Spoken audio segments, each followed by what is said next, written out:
Hi guys, welcome back. நான் உங்க சந்துரு. இன்னைக்கு இந்த வீடியோல என்ன பார்க்க போறீங்க பாத்தீங்கன்னா, உங்களோட போட்டோவை கார்ட்டூனா ஒரே கிளிக்ல எப்படி வந்து மாத்துறது அப்படிங்கறத நான் வந்து இந்த வீடியோல வந்து உங்களுக்கு காட்டியிருக்கேன். இந்த வீடியோ உங்களுக்கு பிடிச்சிருந்தா லைக் பண்ணுங்க, ஷேர் பண்ணுங்க, கமெண்ட் பண்ணுங்க. இன்னொரு விஷயம் உங்ககிட்ட நான் சொல்ல மறந்துட்டேன். நாம வந்து டெலிகிராம் அக்கவுண்ட் வந்து இப்போ ஓபன் பண்ணியிருக்கோம். ஸோ உங்களோட டவுட்டோ ஏதாவது இருந்ததுன்னா நம்ம டெலிகிராம்ல வந்து ஷேர் பண்ணிக்கோங்க. ஸோ மறக்காம நம்ம டெலிகிராம் குரூப்ல வந்து ஜாயின் பண்ணிக்கோங்க. ஜாயின் லிங்க் கீழே டிஸ்கிரிப்ஷன் பாக்ஸ்ல கொடுக்குறேன், செக் பண்ணி பாருங்க.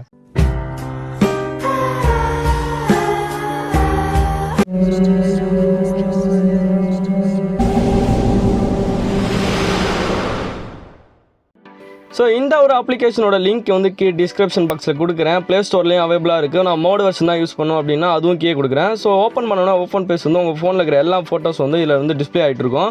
ஸோ இல்லை நீங்கள் எந்த ஃபோட்டோ கிளிக் பண்ணணும் அந்த ஃபோட்டோ கிளிக் பண்ணுங்கள். கிளிக் பண்ணோடனே உங்களோட ஃபேஸ் இருக்கிற இடத்த மட்டும் ஆட்டோமேட்டிக்காக வந்து ஸ்கேன் பண்ணி ஃபேஸ் மட்டும்தான் ஓகே பண்ணும். ஸோ நீங்கள் மற்ற ஏதாவது ஒரு இடத்த ஸ்கேன் பண்ணிங்களா அந்த இடத்துல வந்து face is not selected area அப்படின்னு இருக்கும். ஸோ நீங்கள் ஃபேஸை வச்சா மட்டும்தான், அதாவது உங்களோட ஃபேஸ் மட்டும்தான் அது வந்து ஓகேன்னு சொல்லி வந்து ரெகக்னைஸ் பண்ணோம். ஸோ அதை கிளிக் பண்ண பிறகு ஓகேன்னு டிக் பண்ணுங்கள். டிக் பண்ணோன்னே உங்கள் ஃபோட்டோஸ் வந்து கொஞ்சம் டைம் எடுக்கும். அதுக்கு வந்து உங்கள் ஃபோன் வந்து டேட்டா ஆனில் இருக்கணும். அப்போ தான் உங்களோட ஃபோட்டோஸ் வந்து கார்ட்டூனாக மாறதுக்கான வாய்ப்பு இருக்குது. ஸோ மாறினோடனே உங்கள் ஃபோட்டோஸ் வந்து இப்படி தான் இருக்கும். ஸோ நீங்கள் இதே பேக்ரவுண்ட் பிளாக்ல இல்லை ஒயிட்டில் வந்து வச்சு சேவ் பண்ணணும்னா சேவ் பண்ணுங்கள். இல்லை நான் நிறைய டெம்ப்ளேட்ஸ் வந்து ஆட் பண்ணணும் அப்படின்னாலும் இதில் இன்பில்டாகவே நிறைய டெம்ப்ளேட்ஸ் வந்து கொடுத்துருக்காங்க. டெம்ப்ளேட்ஸ்லாம் நிறைய நீங்கள் வந்து ஸ்கிப் பண்ணி பாருங்கள். நிறைய ஃபீச்சர்ஸ் வந்து கொடுத்துருக்காங்க. நான் நிறைய ஃபீச்சர்ஸ் வந்து இதில் வந்து ஆட் பண்ணி பார்த்துருக்கேன். நல்லாவே இருக்குது. நான் இப்போ ஒரு வாரமாக வந்து இதை தான் நான் என்னோடய வாட்ஸ்அப் டிபியாகவும் வந்து வச்சிட்ருக்கேன்.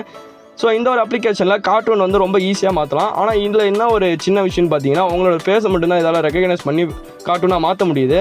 உங்களோட ஃபுல் இமேஜை வந்து கார்ட்டூனாக மாற்ற முடியல. ஸோ அதுக்கும் கூடிய சீக்கிரம் ஒரு அப்ளிகேஷனை நம்ம வந்து ரிவ்யூ பண்ணுவோம் நம்ம சேனலில். அதுக்கு நம்ம சேனலில் தொடர்ந்து பார்த்துக்கிட்டே இருங்க. சப்ஸ்கிரைப் பண்ணுங்கள். சப்ஸ்கிரைப் பண்ணனா சப்ஸ்கிரைப் பண்ணி பக்கத்தில் இருக்கிற பெல் ஐக்கானை ப்ரெஸ் பண்ண மறந்துடாதீங்க. ஸோ நிறைய டெம்ப்ளேட்ஸ் இருக்குது. ஒரு டெம்ப்ளேட்ஸில் 5-6 வெரைட்டிஸ் வந்து கொடுத்துருக்காங்க. ஸோ உங்களுக்கு ஃப்ரெண்ட்ஸ் யாராக இருந்தாங்கன்னா அவங்கள பர்த்டேவுக்கு இந்த மாதிரியான ஃபோட்டோஸ் வந்து நீங்கள் பண்ணி கொடுக்கலாம். ஸோ இது ஒரு ஹெச்டி இமேஜாக இருந்ததுன்னா இன்னும் வந்து கிளாரிட்டியாக கொடுக்கும். ஸோ அதை நம்ம இமேஜில் நீங்கள் வந்து பார்த்துட்டு இருக்கீங்க.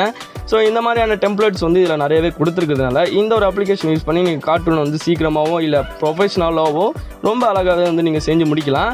ஸோ உங்களுக்கு வாட்ஸ்அப் டிபியாவோ இன்ஸ்டா டிபியாவோ இல்லை சில நேரம் உங்களோட சேனல் ப்ரொஃபைலாக கூட, அதாவது உங்களோட சேனல் லோகோவாக கூட இதை வந்து நீங்கள் யூஸ் பண்ணிக்கலாம். உங்களோட ஃபேஸை நீங்கள் சேனல் லோகோ வைக்கிறதா இருந்தால் இதில் இருக்கிற டெம்ப்ளேட்ஸ் ஏதாவது வந்து நீங்கள் யூஸ் பண்ணி பார்க்கலாம்.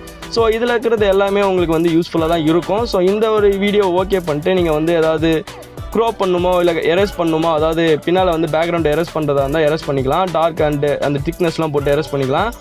ஸோ உங்கள் ஃபேஸில் அந்த மாதிரி ஸ்க்ராச்சஸ்லாம் நீங்கள் வந்து போட்டிங்கன்னா மேலே வந்து அண்டோன் இருக்கும். அது பண்ணிட்டீங்கன்னா பேக் டு பேக் அப்படியே எடிட் பண்ணுறதுக்கு முன்னால் எப்படி இருந்ததோ அது மாதிரி போயிடலாம். ஸோ நீங்கள் எடிட் பண்ணது எல்லாமே நல்லா இருந்தது அப்படின்னா அப்ளை கொடுத்துருங்க. அப்ளை கொடுத்தீங்கன்னா சேவ் ஆயிரும். ஸோ அதை நீங்கள் ஷேர் பண்ணாலும் ஷேர் பண்ணிக்கலாம். இல்லை இன்னொரு வாட்டி நாங்கள் வந்து வேறு ஏதாவது கஸ்டமைஸ் பண்ணோம் அப்படின்னாலும் நீங்கள் சேவ் பண்ணிக்கலாம். சேவ் பண்ணோன்னே ஸ்ட்ரெயிட்டாகவே வந்து கேலரியில் வந்து சேவ் ஆயிரும். ஸோ அவ்வளோதான் நண்பா, இந்த வீடியோ முடிஞ்சிருச்சு. இந்த வீடியோ உங்களுக்கு பிடிச்சிருந்தால் லைக் பண்ணுங்கள், ஷேர் பண்ணுங்கள், கமெண்ட் பண்ணுங்கள். நம்ம சேனலுக்கு சப்ஸ்கிரைப் பண்ணலாம், சப்ஸ்கிரைப் பண்ணுங்கள். நம்ம டெலிகிராம் குரூப்பில் வந்து ஜாயின் பண்ணுங்கள். ஸோ இந்த வீடியோ உங்களுக்கு பிடிச்சிருக்கும் நம்புறேன். ஸோ நெக்ஸ்ட் ஒரு வீடியோவில் வந்து உங்களை சந்திக்கிறேன். Thank you friends.